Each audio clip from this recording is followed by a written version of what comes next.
بسم الله الرحمن الرحيم. الحمد لله رب العالمين، والصلاة والسلام على رسول الله الأمين وعلى آله وصحبه أجمعين. أما بعد، المشاهدون الأعزاء في كل مكان، السلام عليكم ورحمة الله وبركاته.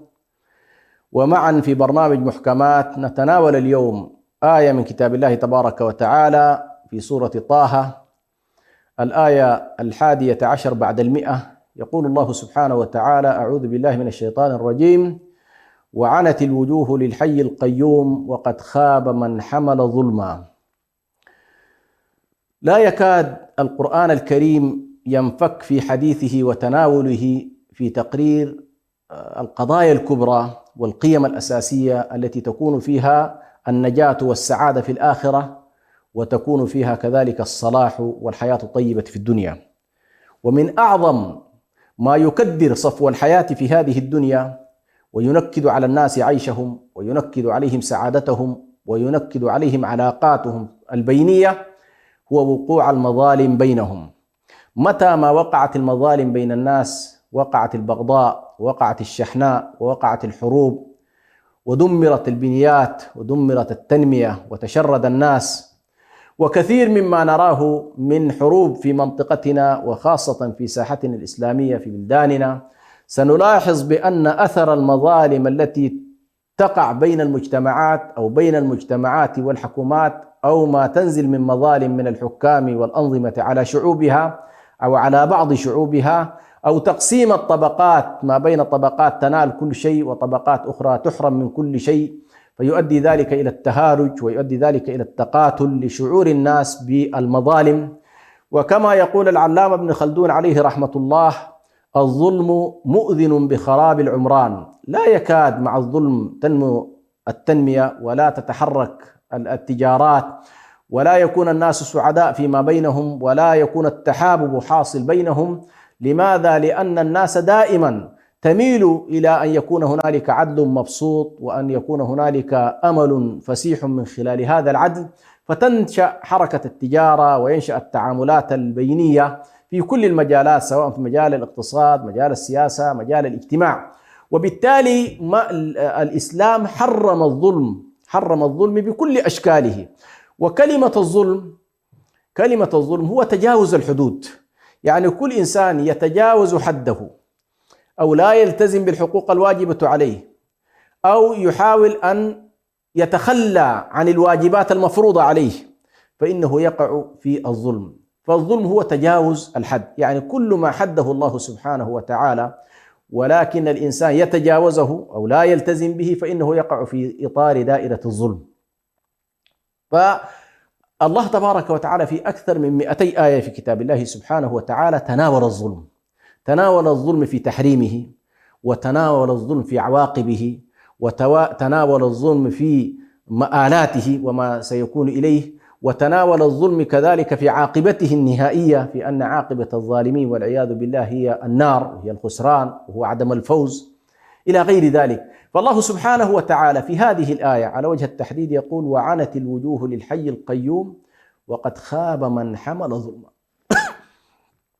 الحديث بطبيعة الحال عنت الوجوه، والعاني والعنت هو من المشقة، وهو من التعب، وهو من الإرهاق، ولذلك سمي الأسير بالعاني. لماذا؟ لأنه يكون ذليلا، ويكون مقهورا، ويكون متعبا. فالله عز وجل يشير في هذه الآية في يوم القيامة عن مسألة خطيرة جدا، وهو آثار الظلم على وجوه الظالمين. وبشكل عام حتى لو قلنا بأن الآية في شطرها الأول تتحدث عن الظاهرة العامة يوم القيامة في انكسار الجميع أمام رهبة الله تبارك وتعالى، وأمام جبروته، وأمام ملكه جل جلاله، وعنت الوجوه للحي القيوم. فيوم القيامة الكل منكسر، ولكن نلاحظ بأن دائما مسألة الوجوه حاضرة يوم القيامة، سواء كان في وصفها بالبشر والطمأنينة والانبساط، أو كان ذلك بالوجوه الكالحة والوجوه العابسة والوجوه المكفهرة. فالله سبحانه وتعالى في كثير من الآيات يتكلم عن الوجوه، وانعكاس الحالة التي كان عليها الإنسان في الدنيا من اتباع الرسل، ومن تطبيق ما أمر الله تبارك وتعالى به، ومن خلاف ذلك.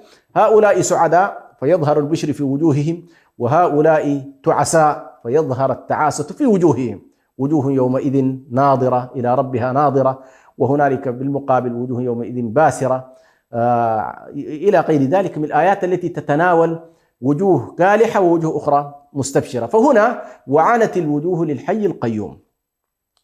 من الأسماء العظيمة لله تبارك وتعالى، وهي الأسماء أيضا أسماء ذاتية لله تبارك وتعالى، هو اسم الحي.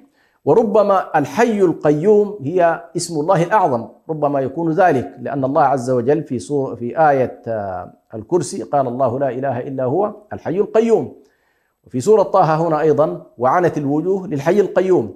فالحي القيوم هنا نلاحظ أن صفة الحياة هي صفة كمال، صفة كمال إذا ما اتصف بها أي كائن، ولكن حياة الله سبحانه وتعالى بطبيعة الحال ليس كمثله شيء، لا من حيث أزلية الحياة وأبديتها، ولا من حيث أيضا طبيعة الحياة في كمالها وكمالها وجلالها وجلال عظمة هذا الأمر لله تبارك وتعالى. فالله يتصف بالحياة ويسمى بالحي، الحي القيوم. والقيوم هو أنه تقوم به السماوات والأرض، وتقوم به كذلك الموازين يوم القيامة إلى غير ذلك. فالله عز وجل هنا عنت الوجوه للحي القيوم. ثم مباشرة قال وقد خاب من حمل ظلما، أي أن الحسرة والخيبة والندامة تكون لمن حمل ظلما، كما قال الله تبارك وتعالى والعصر إن الإنسان لفي خسر. فالإنسان هذا الإنسان سيكون في خسارة، ويكون في ندامة، ويكون في تعاسة، ويكون في شقاء أبدي إذا ما حمل ظلما. وبطبيعة الحال سنلاحظ بأن مسألة الظلم أيضا ليست على حالة واحدة، فأقسام الظلم هي 3 أقسام: ظلم يقع من العبد تجاه ربه وخالقه، وظلم يقع تجاه غيره من الناس، وظلم يقع تجاه نفسه. أما الظلم الذي يقع تجاه الخالق فهو والعياذ بالله الكفر به والإشراك بالله تبارك وتعالى، كما قال الله سبحانه وتعالى والكافرون هم الظالمون. وقال تبارك وتعالى إن الشرك لظلم عظيم. إذن نلاحظ هنا أن من يشرك بالله فقد ظلم، وأن من يكفر بالله فقد ظلم، وهذا أعظم ظلم، هذا أعظم أنواع الظلم، هو هذا الظلم الذي هو يتعلق بالله سبحانه وتعالى. وبطبيعة الحال هذا نموذج أعلى لظلم الله، ظلم الإنسان لخالقه. لكن كل مخالفة يقوم بها الإنسان لله عز وجل في أوامره بتركها، يعني في أوامر الله، بحيث يقتحم المحرمات أو يتخلى عن الواجبات، فقد وقع في ظلم الله تبارك وتعالى. النوع الثاني من أنواع الظلم هو ظلم العباد. وظلم العباد أشكال كثيرة جدا، قد يظلمهم في أموالهم، قد يظلمهم في أعراضهم، أي يعني يتجاوز عليهم في أكل أموالهم بالباطل وأخذ أموالهم بالباطل، كأكل أموال اليتامى ظلما، وكالتطفيف في الكيل والميزان، وكغياب الجودة في المصنوعات، وغياب الجودة في المبيعات إلى غير ذلك، ووقوع الربا بين الناس والمظالم بينهم. فعلى كل المظالم قد تقع في الشأن المالي للناس، وقد تقع يكون الإنسان ظالما للناس في أعراضهم، فيتكلم في أعراض الناس بما ليس فيهم، وقد يغتابهم، وقد يقول فيهم أقوال ليست فيهم فيقع في البهتان. وقد تكون كذلك في أرواحهم وأجسادهم، كأن يضربهم مثلا، يضرب أبشارهم، كما تفعله كثير والعياذ بالله من السلطات الظالمة التي تعمل بالتعذيب في الناس في سجونها إلى غير ذلك، وكالشرطة التي تعتدي على الناس. وكذلك ربما حتى الوالد الذي يعتدي أحيانا على أبنائه بغير وجه حق، ويضربهم ضربا مؤذي وليس له دواعي. كل ذلك مما يندرج في ظلم الآخرين وفي ظلم الناس. النوع الثالث من المظالم هو أن يظلم الإنسان نفسه. وكل ما ذكرناه، ظلمك لله تبارك وتعالى وظلمك لعباد الله بطبيعة الحال في النهاية سينعكس عليك، يعني المآل النهائي هو أن الأمر سينعكس عليك. ولذلك الله سبحانه وتعالى يقول وما ظلمناهم ولكن كانوا أنفسهم يظلمون.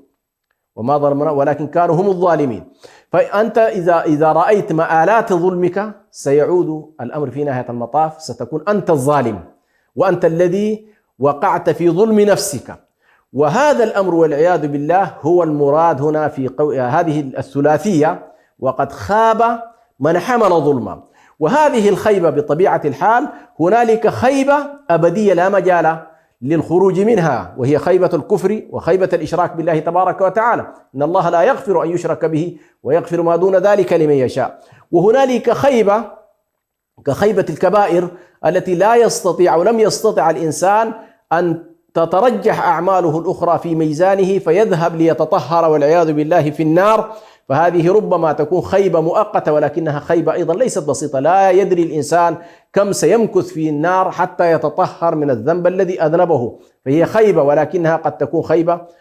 وهنالك خيبة لعل الله سبحانه وتعالى يغفرها في المكفرات التي ربما تكون للإنسان. لكن الخلاصة أن الخيبة مرتبطة بظلم الإنسان لله، وظلم الإنسان للإنسان، وظلم الإنسان لنفسه. وقد خاب من حمل ظلما. نعوذ بالله أن نكون من الظالمين، لأن الله تبارك وتعالى يقول الله عز وجل لا يهدي الظالمين ولا يحب الظالمين ولا يعين الظالمين، بل هؤلاء الظلمة سيكونون أكثر الناس عرضة لسخط الله تبارك وتعالى وغضبه. لذلك الله عز وجل في الحديث القدسي يقول: يا عبادي إني حرمت الظلم على نفسي وجعلته بينكم محرما فلا تظالموا.